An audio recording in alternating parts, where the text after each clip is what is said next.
Hiram Powers was one of the most celebrated sculptors of the 19th century. Powers was born in Woodstock, Vermont in 1805.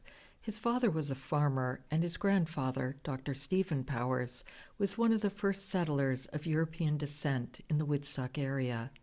Hiram's family lived in a house on what is now known as Church Hill. His early years, as recalled in his letters, appear to have been happy ones, attending the local school on the green and spending time with friends. However, his life took a sudden turn in the year 1816. His father had served as a bondsman for a friend, and when the friend's debt wasn't repaid, his father ended up losing many of the family's holdings. This loss was exacerbated by a widespread famine that year that left the family impoverished and subsisting solely on milk and potatoes. The following fall, Hiram's father made the decision to move westward to Ohio. The promise of a better life quickly faded after the Powers family reached their destination and Hiram's father passed away. For a short while, Hiram worked on his family's small farm, but by the time he was 16, Hiram was suffering from an illness that left him weak and unable to do heavy work, so he moved to Cincinnati. There he got several jobs, which eventually included one at a museum where his extraordinary gifts in mechanics and art were recognized and put to use in fixing machinery and creating wax statues.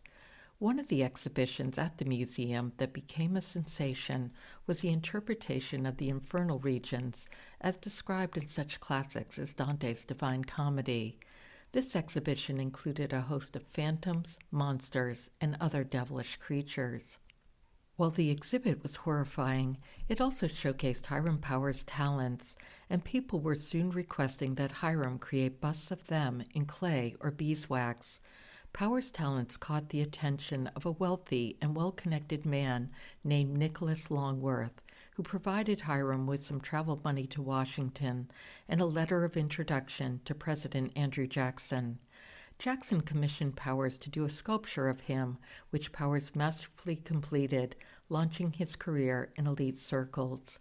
While Powers could have settled down to a comfortable career in America, he chose instead to travel to Europe to study sculpture.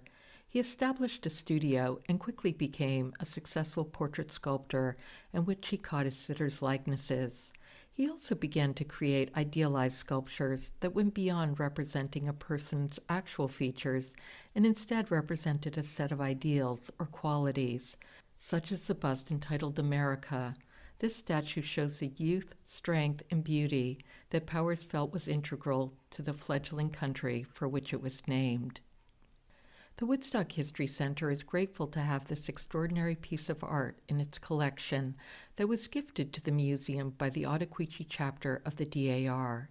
In addition to the marble bust America, the Woodstock History Center also has both a miniature Parian-ware and bronze version of the statue Greek Slave. Greek Slave depicts a young Greek woman being sold in a slave market. This piece, which was created in the 1840s amidst the heightened controversy of slavery, became one of the most famous pieces of sculpture in the 19th century. While the statue was of a young white woman in chains, the statue tacitly spoke of the immorality of all slavery.